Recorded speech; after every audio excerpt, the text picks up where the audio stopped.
uma certa ancestralidade animalesca que aqui prevalece. Caminhos sem direções, trilhas sem curso, veredas sem rumo. Cá, neste lugar, a este lugar. Ouçam-me vultos. Aqui me encontro. Aqui encontro-me. Uma oferenda trago-vos a vós. Aquilo que ofereço é a aceitação da minha ignorância e a vontade de aprender. Apenas um cálice vazio pode ser enchido.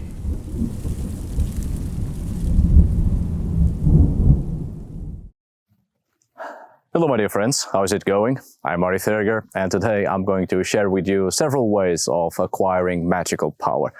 I know that even for those who are already familiarized with the content of this channel, this may seem a little odd, but hear me out, please. It's the month of October. It's always a time of the year of great nostalgia, and magic is in the air, so I've decided to make this video. There are plenty of methods to acquire magical power. However, I've picked a handful of them to create a general picture of the different types of behaviors and the way people engage with a more, let's say, supernatural understanding of things in order to obtain personal power that can provoke a reaction to our or somebody else's favor or benefit, or simply to provoke an effect that is capable of affecting the environment we engage with. The main reason why I've decided to do this video is because, well, some people have become my patrons, but it seems they went with a very specific objective to acquire something through me, which I've never expressed openly, and that is to teach them how to do magic and how to communicate with gods, ancestors, spirits of all sorts. There weren't a lot of people, mind you, but enough to make me want to do this video. I'm on the Patreon platform to share the scientific work I produce and not to teach about esotericism and occultism and whatnot. In fact, let me be clear in this. I do not believe that anyone is capable of teaching you how to do magic, how to be and become a shaman, how to do sorcery, how to communicate and obtain answers from spirits, how to make divination, and so on and so forth. So I'm really not teaching how to do that, and certainly I'm not creating online courses in exchange for an absurd amount of money to teach you how to become something that only you have the power to find out for yourself. No one can teach you how to do magic because that's not how anything works. Let's put it this way. No one can teach you how to love and how you should love. No one can breed for you. No one can speak for you, because if someone speaks for you, it is taken away your freedom and your ability to express yourself in your own manner and to express what lies in the core of your very mind and spirit. No one can breed for you. No one can love for you. No one can feel for you, no one can die for you, and certainly no one can live for you. Doing magic, or whatever action that provokes an effect beyond the generally assumed and agreed upon perception of physical reality, doing anything that we often call magic or sorcery and other pragmatic behaviors within traditional folk magic, it is very much like living and being alive. No one can experience life for you.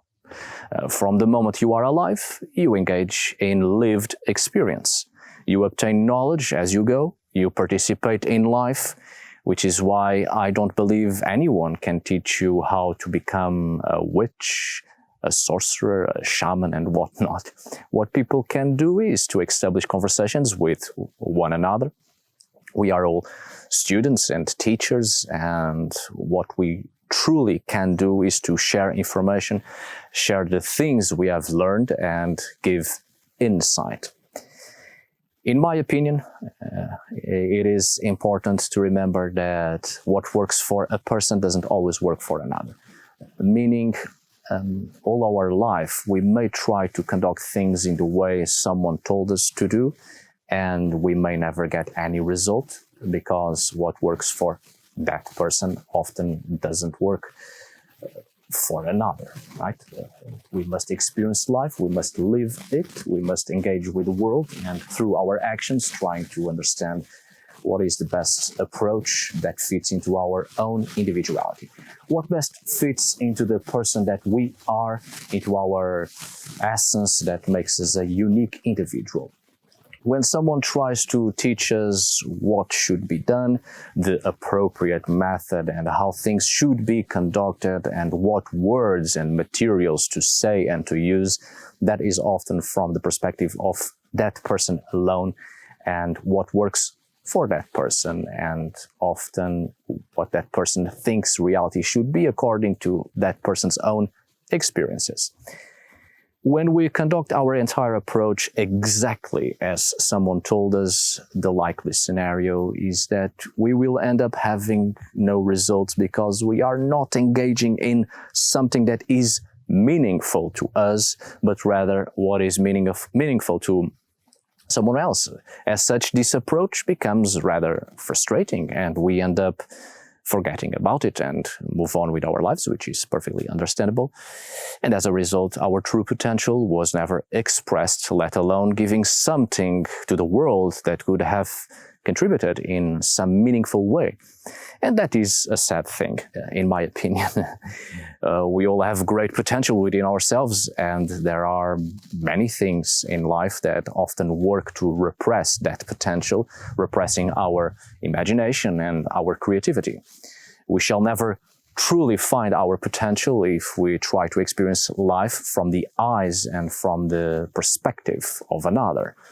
We must engage with life to find out what is meaningful to us. We must participate. It's like a puddle of water in a great void of nothingness. If there is nothing to interact with that puddle of water, nothing will ever happen.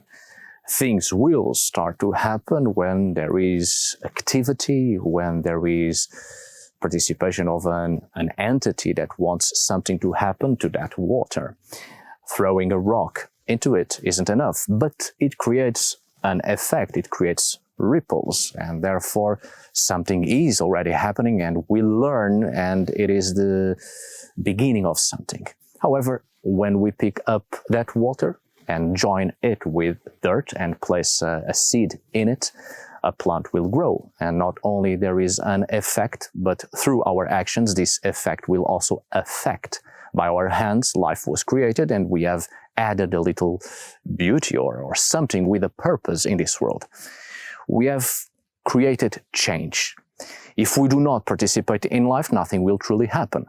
And if we do not participate, we do not experience. As such, we will never truly understand the meaning of things and find something that not only gives us a meaning, but also gives us an understanding who we are and what we are capable of and what is the best approach according to our own potential that will make something happen, but most importantly, I think, why it happens and what beneficial aspects it can bring in life. Potential often remains unexplored because we pay too much attention to what others think it should be the reality of life and what type of conduct we should be having. Acts of magic are not about assumed knowledge. We must let go of this idolatry complexity, right? So often looking for guides, looking for an idol, a god, someone we can attach ourselves to for a piggyback ride, and we end up walking through already trodden paths, seeing the world from one single perspective. And we may be high above indeed, but we don't truly understand what we have if it was simply given to us without ever being in the position of understanding what it means and what it costs, and never truly experiencing and enjoying life if we do not walk on our own feet and explore the world and life as we like, and getting to know ourselves, our capacities, abilities, our power, and the innumerable possibilities and the wonderful, unimaginable surprises of truly revel in the delight that it is being alive and obtaining something through our own efforts. I think that's very important. So, I truly don't believe anyone can teach you how to live and how to do magic, and no one is in the right to tell you how and what reality is. You must find that for yourself, and only by experiencing and participate in life you will, and you and me and all of us will ever comprehend the value and meaning of things.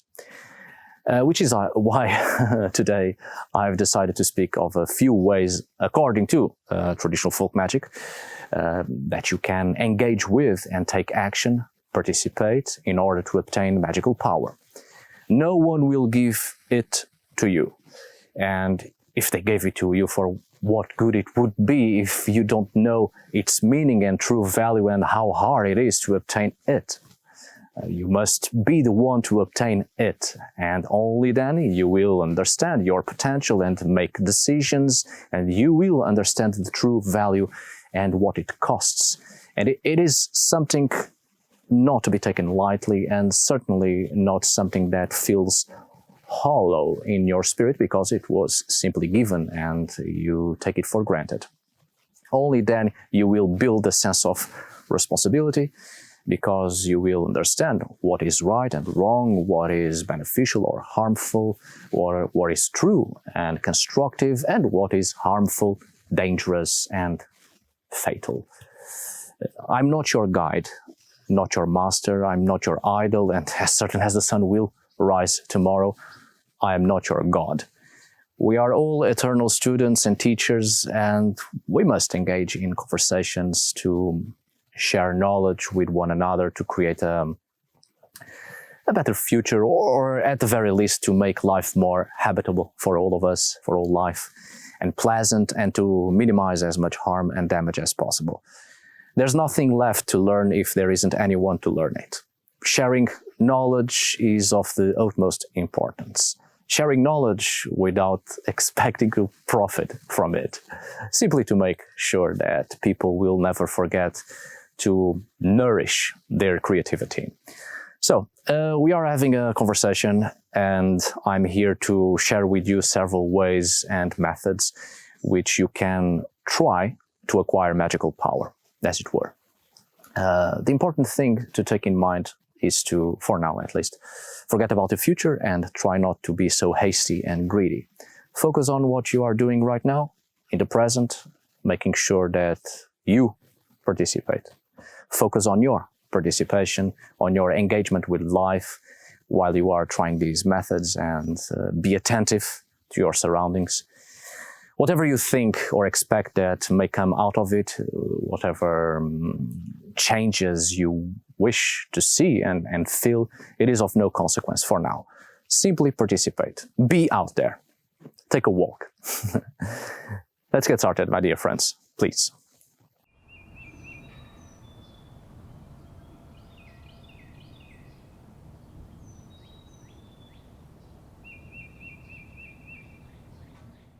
Let's start with a brief note on the Hereditary case as a form of obtaining magical power, and possibly the laziest one.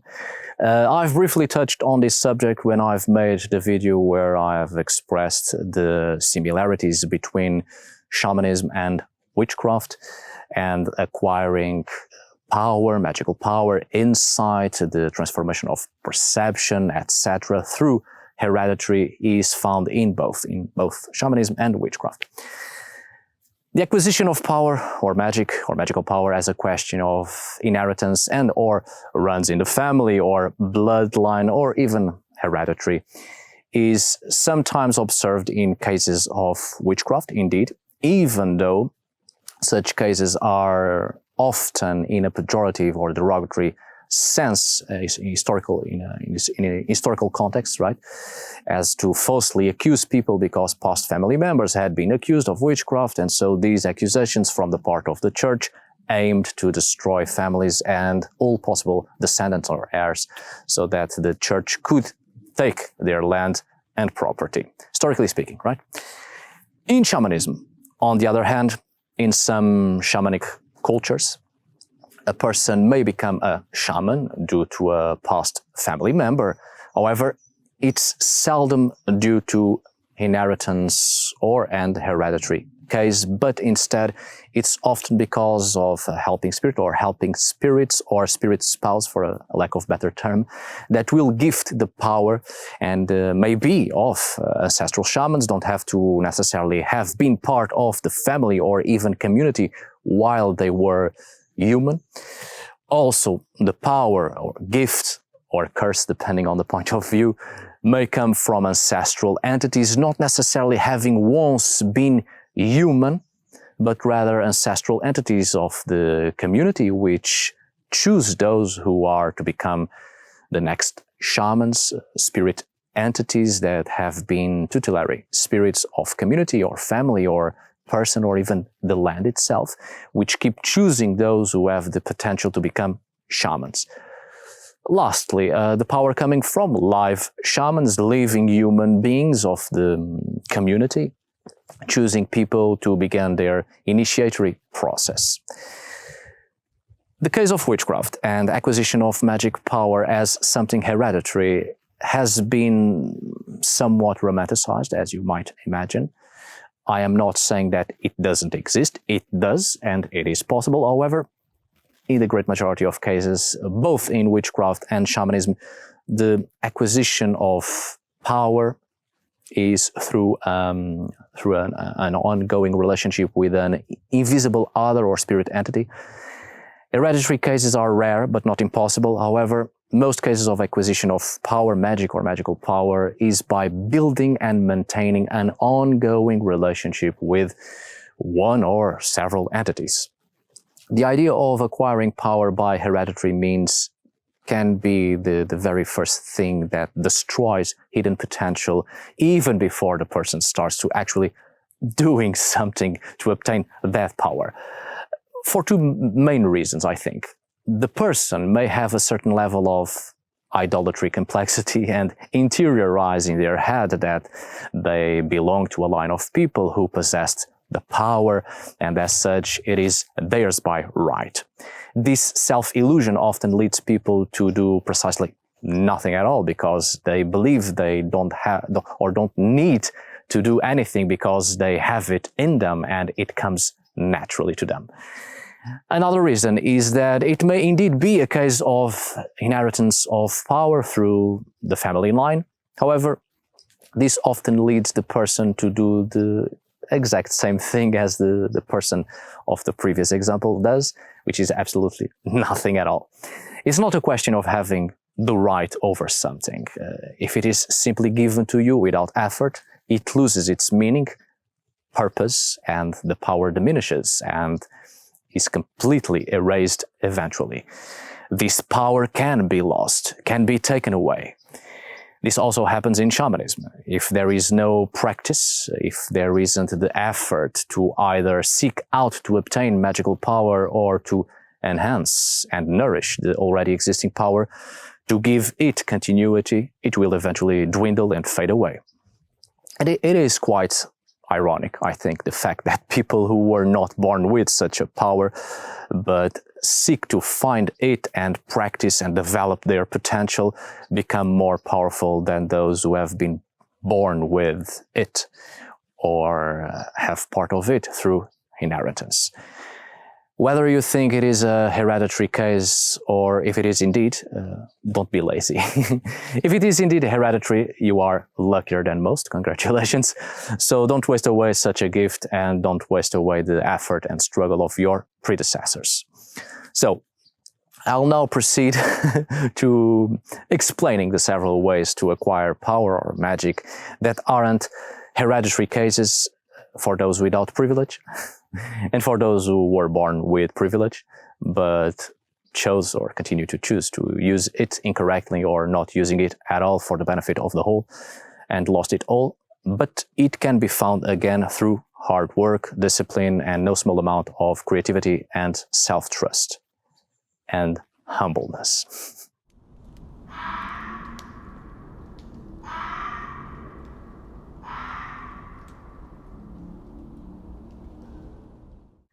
All right, many ways to acquire magical power according to folklore and traditional folk magic. From culture to culture, things can differ a bit, and there are certainly methods quite unique for some cultures, surely. That is natural. But I want to focus on the methods that we find in practically every folk belief, trying to find parallels and similarities that are alike. Let's start with what is perhaps the most common method, which is through illness or a health crisis. There are several accounts in which people obtain magical power or a certain gift into some practices and even insight through a state that deeply affects the health of the body, and as a consequence, this leads people to be very near to death.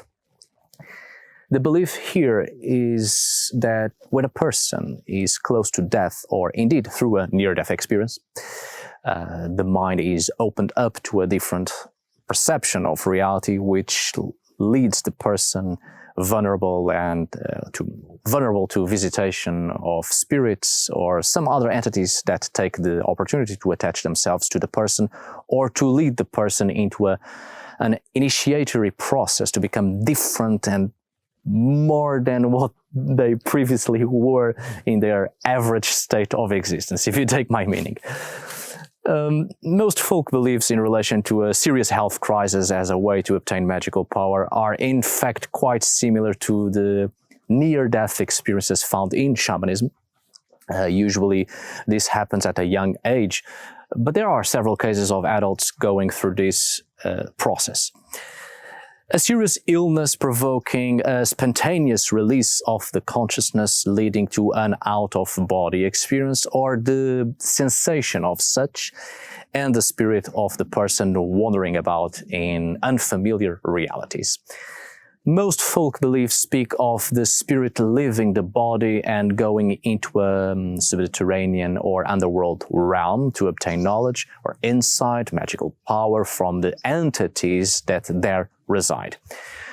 Whether we are in the presence of hallucinatory experiences brought on by high fevers or not, this qualifies as what is understood as an initiatory illness or shamanic illness, described by several cultures and communities in which shamanism plays an important role within people's belief systems and religions.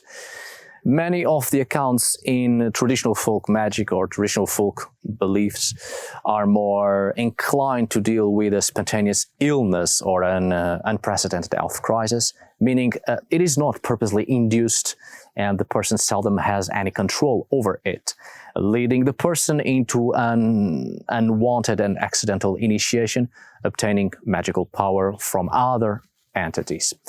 In shamanism or in shamanic initiatory traditions, this can also be the case. However, there are also several cases of inducing illness to provoke a serious health crisis, and in turn it leads to a near-death experience. People may or may not survive this. Those who do return changed, although in shamanism the change seems to be more drastic, as the spirit of the person is usually torn apart, dismembered, reshaped, remade, reassembled by spirit entities in order to have different spirit that is more suitable and more susceptible to commune with the spirits and to facilitate spirit journeys. In this process, it is also obtained a tutelary spirit or a spirit spouse, for lack of a better term, as a spirit entity that will aid the shaman through its life. So this acquisition of magical power isn't solely through the change of perception and change of spirit to become more open and vulnerable and responsive to the spirit perception, but this power is also given and maintained by a relationship built with a spirit entity that helps the person both in the initiatory process of death, dismemberment, and the reshaping of the spirit body, and through the person's life as a spirit element serving as a conduit, right? Now, in the case of shamanism, several people may be chosen by a current living shaman to initiate the process, and the end of the initiation to become a future shaman is precisely by inducing a near-death experience. Most of the initiates die until one succeeds, and the real change is precisely through the process of transformation of the soul or spirit, which can only be conducted by spirit entities. The mind and spirit are torn apart to create a new mind and new spirit body that is far more sensitive and prone to establish communication with the spirit realms, precisely because perception has been altered. In folk beliefs, there isn't usually a choice by external living human beings, but rather something that happens and changes perception if the person survives.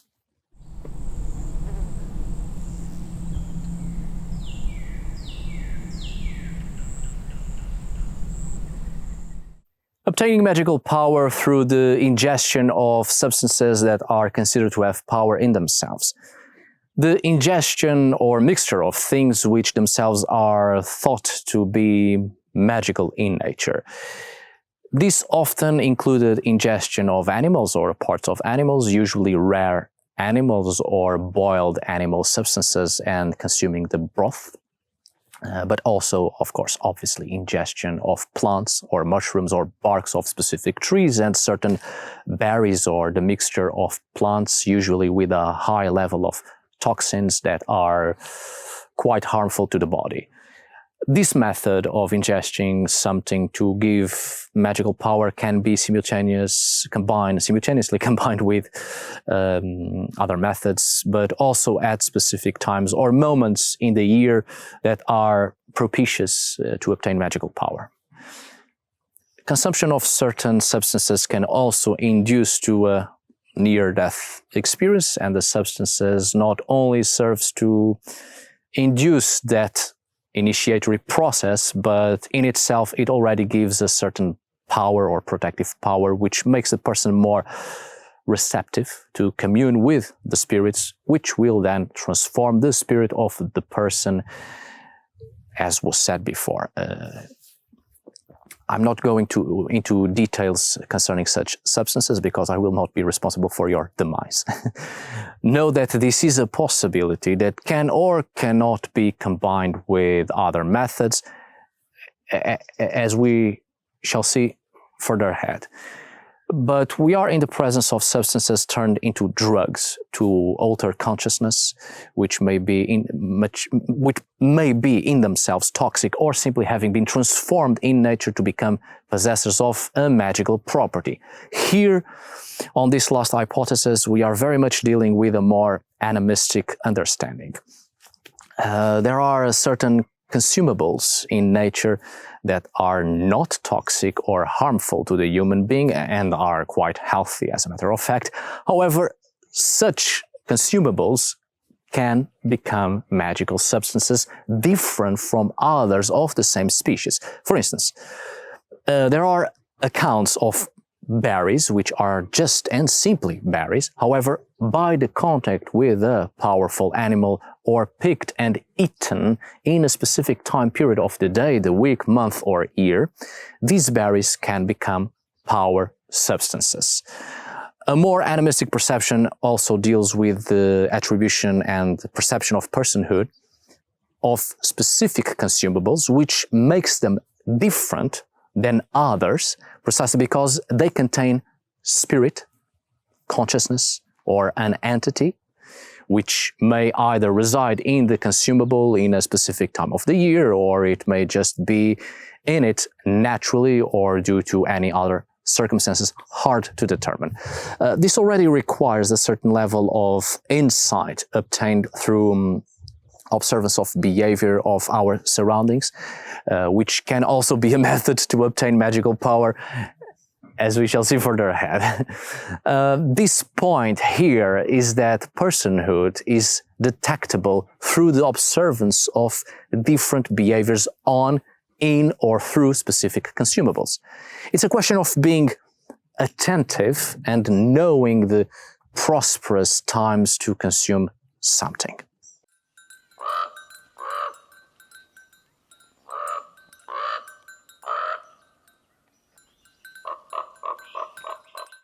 There are far safer and less harmful methods to obtain magical power, which are often through a ritual. Ritual here understood as a performance of action or verbal recitation along with the manipulation of substances in place and time to bring about change. A pragmatic behavior to engage with our surroundings, an effort intended to manifest an excess of power that can be directed to provoke an effect that will thus affect our own condition.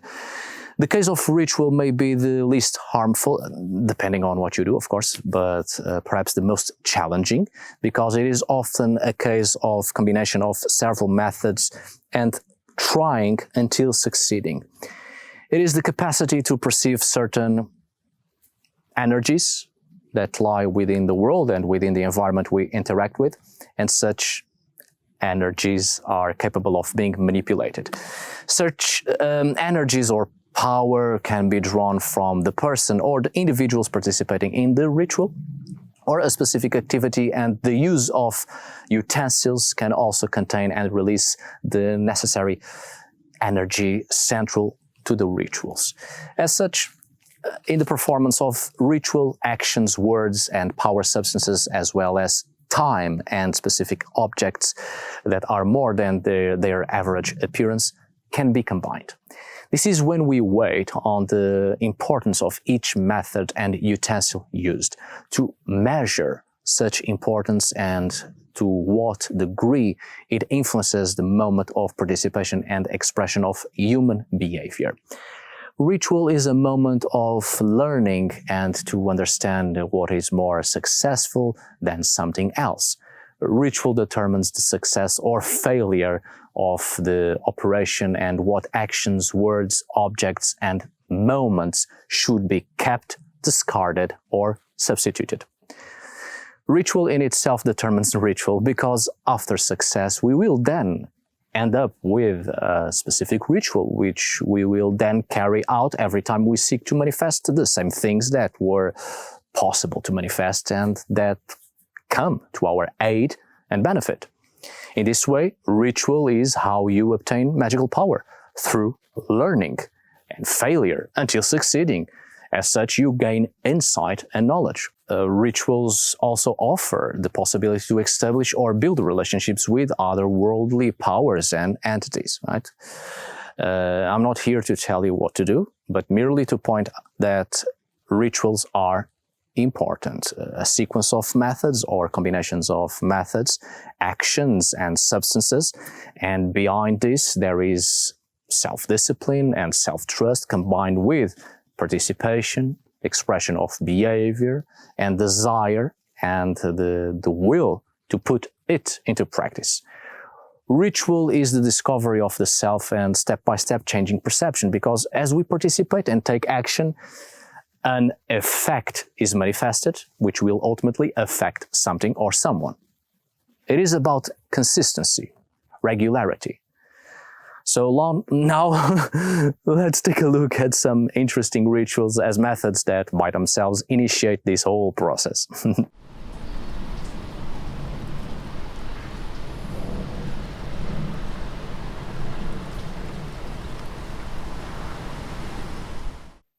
Circumambulation, it is perhaps the least harmful or not harmful at all and the easiest ritual I have found.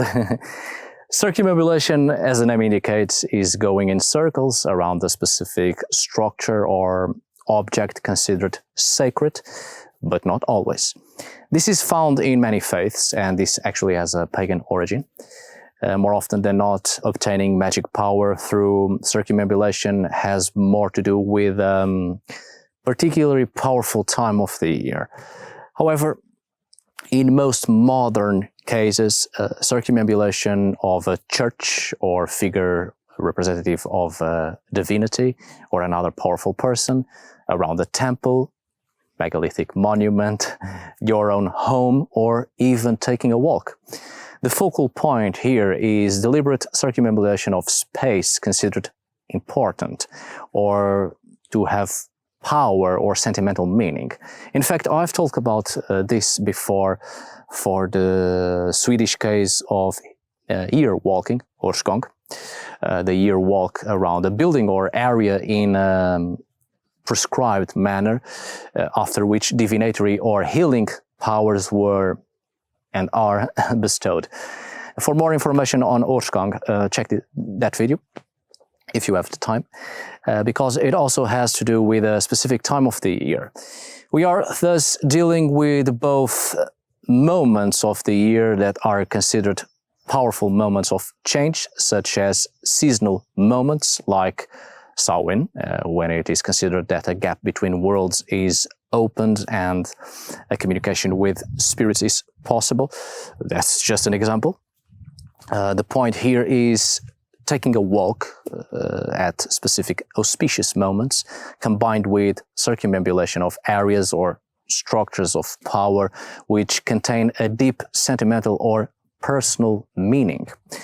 I may actually do a video in the future giving more details on this, especially around churches, which is a phenomenon with pagan origins.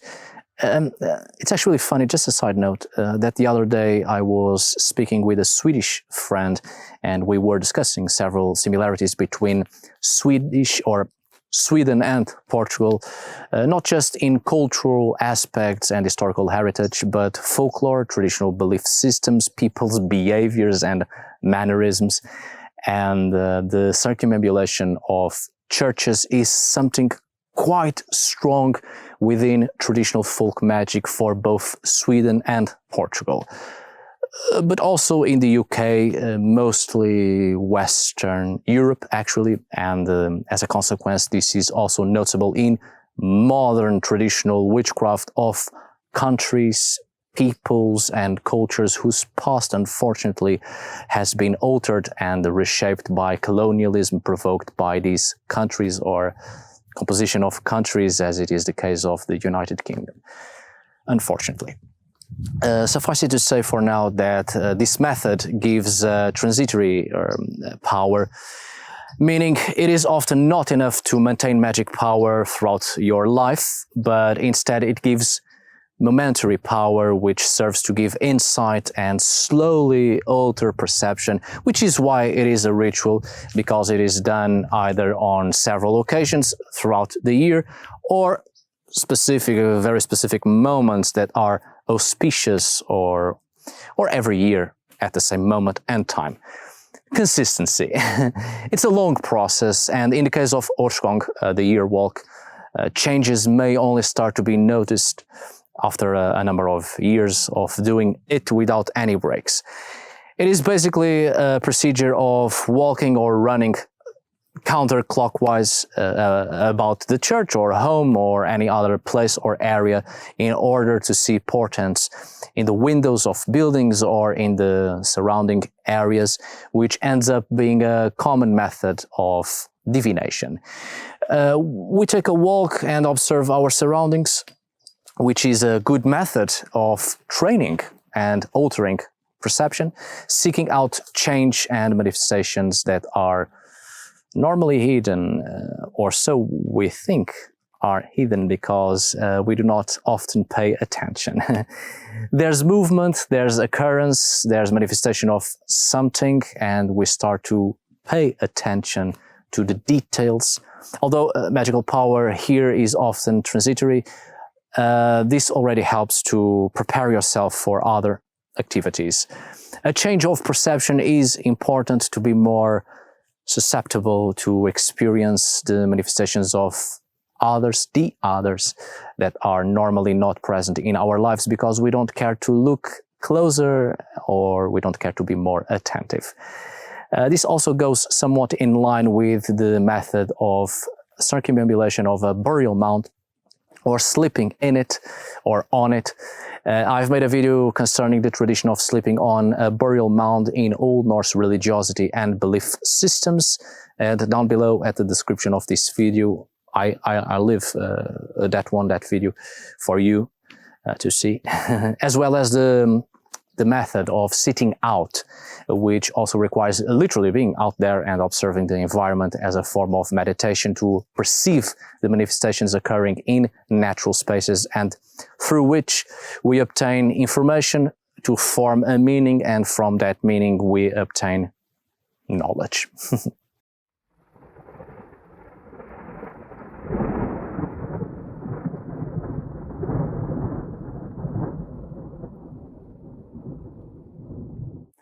All right, this leads us to timing the correct time to do rituals and or to express ourselves in a manner to either acquire magical power or to manipulate the powers and energy we encounter in the world. According to most folklore, rituals are usually performed at midnight on special holidays such as Christmas Eve, New Year's Eve, Wednesdays, or any other day according to the intention and if there is a specific connection between day and divine entity or otherwise, etc. This isn't something new in our societies. We see this in several ancient societies, the performance of ritual and ceremony on specific occasions that mark a change, a transition, or a moment between moments. Especially noticeable, of course, in pagan yearly festivities, which were often times that marked the passage from a season to the next, or a transition from specific human behaviors throughout the year and having to adopt other behaviors according to the changing of the seasons and the activities associated to the seasons.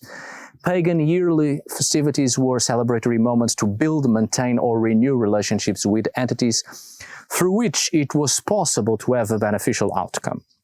For instance, harvesting rituals and celebrations. The purpose of the celebration was to perform a series of actions which resulted in the manifestation of human power to establish or re-establish communication and relationship with the entities that propitiated beneficial aspects during the months of cultivation of the soils, establishing relationships with entities of the land whose powers were important so that human communities could thrive. When the moment of harvest would come, it is a moment that marks the end of the agricultural year and the beginning of a new year of pause and death of the soils. Celebration here constitutes a ritual to give thanks to such entities for their help, but to also establish new relationships with said entities or new entities, or to renew such relationships for the next year. As much as these celebrations marked the end of a cycle, they also marked the end of the cycle of relationships between human community and the land. There is a moment of transition, a moment of death, which leads to behaviors and actions to renew relationships for the benefit of the human community for the next year. So, timing is often an element that is taken into consideration in processes to obtain magical power. Auspicious moments, moments of transition, moments of change, be that on a collective, individual, or personal level.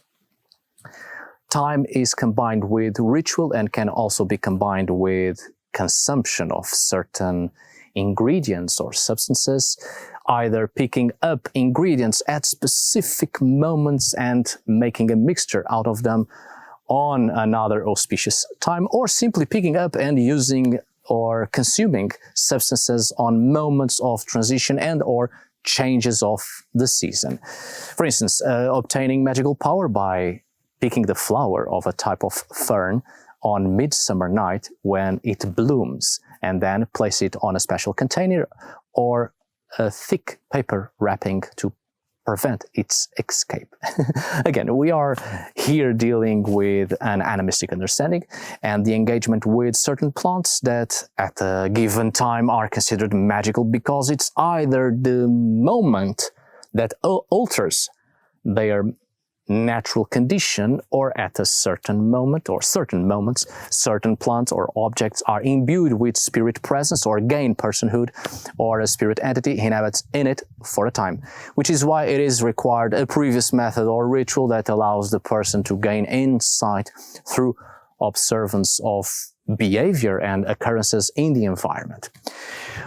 When we are out there observing and interacting with the environment, when you are participating in life, you gain insight and knowledge. You become acquainted with the movements, actions, and behaviors of others, and you become aware of which particular area, place, or thing is transformed by what, through what, or whom.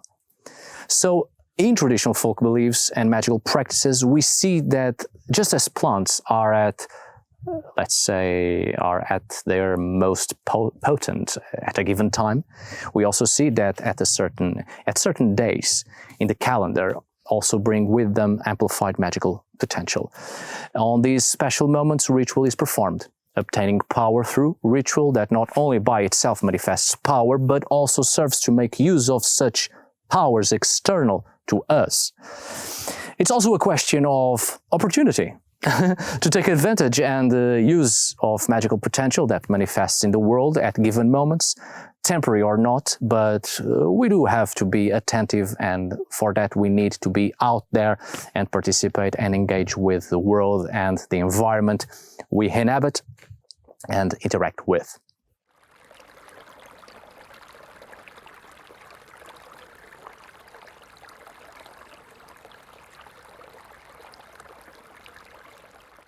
Now, this leads us to objects and what is commonly called fetishes, which I do not agree with the term, but for lack of a better term, it will have to serve. I'm sorry. I've already made a video concerning fetishism and personhood in talismans and other objects that become power objects, magical objects, or objects imbued with power precisely through the embodiment of personhood. Another video I leave in the description if you have the time and patience to see it, obviously, of course, from an animistic perspective, right? Although it is important to briefly touch on this aspect as a form to obtain magical power or magic power through objects within traditional folk beliefs.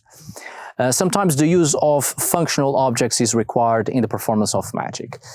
Any object can serve the purpose of containing or being imbued with power, and as such, it becomes a power item through which a person retains magic power or enhances that power by using such an object. Objects cease to be mere objects when the primary function for which they have been created is altered, and they start to have a special meaning instead. The manner in which they are used changes the context and purpose of the object. A bowl is fabricated to contain something. You can eat soup or any other food from it with the aid of other utensils, obviously, but it can be turned into a vase where you plant something. It can be turned as a container to burn ritual substances or to make power substances. It can simply be a bowl with a special significance, an object that triggers an emotional response. It can be anything and used for anything as you develop your creativity and put it to practice. You can elaborate on objects and turn a stick into a powerful utensil you use in a ritual, decorating it, adding elements, imbue it with spirit or personhood. It becomes a utensil to aid you in your process of acquiring magical power or to help you manipulate or manifest power. The point is that from the moment an object ceases to be used for its average functions, it becomes an object different than the others. If you use a spoon in a ritual for whichever reason, that spoon is not like the other spoons, right? You do not use it to aid you in eating something, but rather its function has been altered. Therefore, its meaning and purpose has changed and it becomes something else. In very basic terms, this is fetishism, to alter the function of an object. thus no longer being a mere object, but rather a helping element. As such, it becomes, or it is produced, magical potency. The more of your intention and desire you place in this object, the more personal it becomes, completely changing its essence and becoming part of your behavioral patterns. Special objects like keys, rings, and such become personal objects imbued with intention, and it can attract personhood into it, either of a spirit entity, part of yourself, or the spirit of the previous person who owned that item. It is personhood that gives any power to the object, and as such it can be used by drawing its power or with its power to influence, manifest, attract, affect, or manipulate. Obviously, such objects can be combined with other methods or actions, such as a prayer or a particular evocation of the one whose essential consciousness resides in the object still.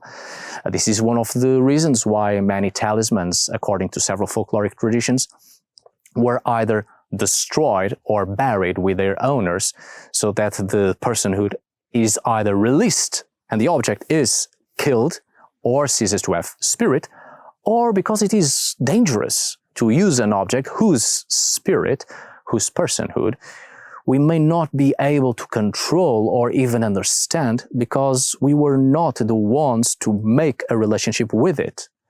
Again, this is about establishing relationships, and that very much goes for objects too, with which we can establish relationships that are meaningful to us. And it is meaning that makes an object quite unique to the person that uses it. This is certainly a subject quite difficult to understand, especially if we do not have any animistic basis, and certainly hard from the perception that we have been constructing in our modern societies, which clearly distinguishes object from living person, because we assume something is alive or dead according to what we can directly interact with, that automatically manifests a reaction. Not all rocks are alive, but some are. The question is trying to find which ones have personhood and why, and which ones don't.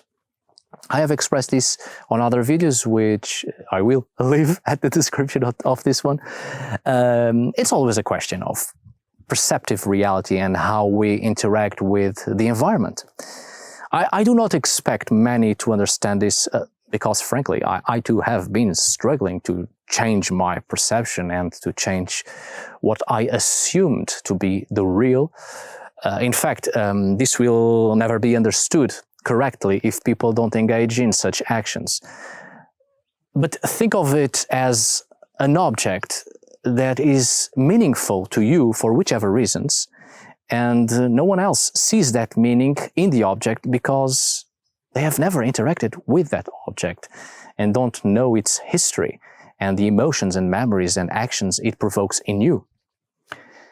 Fetishism is something quite individualistic, and just because an object hasn't the meaning, power, purpose, and emotion for others that it has for you, doesn't mean it becomes invalid and useless to you. A simple piece of cloth with, let's say, symbols on it, used in a ritual, already makes that object more than a piece of cloth.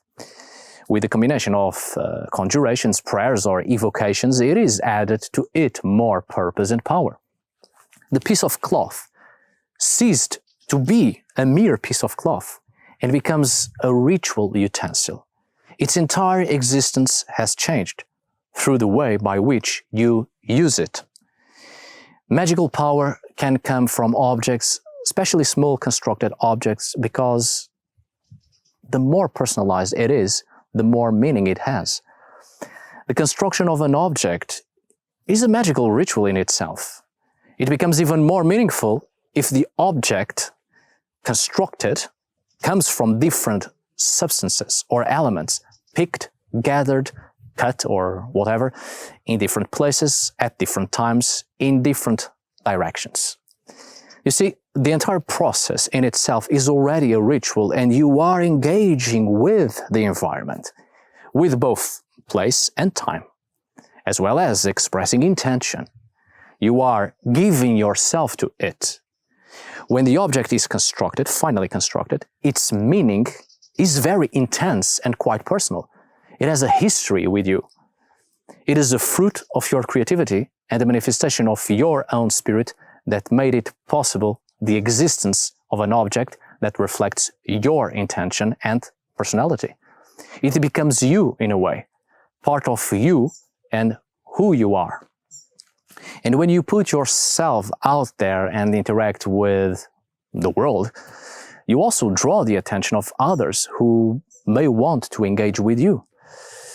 These can become ancillary spirits, and that is also a way to obtain magical power through the aid from nature spirits or other spirit entities whose attention you have awakened. If you manage to establish a relationship with them by building trust, mutual respect, or bargain with, there are a series of attitudes to call them, which you will learn precisely from the way you engage with them and them with you, or they with you. Doesn't sound quite right. But that is a whole other subject, which eventually in European folklore, at least, it developed into the idea of practitioners of magic, mostly witches, labeled witches, establishing a pact with the devil to acquire magical power. But that is a subject for another time. So the objective of this video is to motivate you into expressing yourself, participate and engage with life, going out there, as it were, nourish your imagination and creativity, awaken your potential, and enjoy yourself. I really don't want to touch on specifics because that will ruin it for you. You must find it for yourself, because in such a way you will give it a lot more value. Not only value to what you have obtained through your struggle and perseverance, but you will also give a lot more value to yourself, building that self-trust and strengthen your body, mind, and spirit to become more confident and independent. I want you to thrive. You don't need a guide, you don't need an idol. Trust yourself. You are more than capable. Good luck, my dear. Thank you for your time and patience. Thank you for watching. Thank you for being in there. And see you on the next video. And as always, tack för idag. Thanks for today. Obrigado por hoje. Farewell, my dear friends.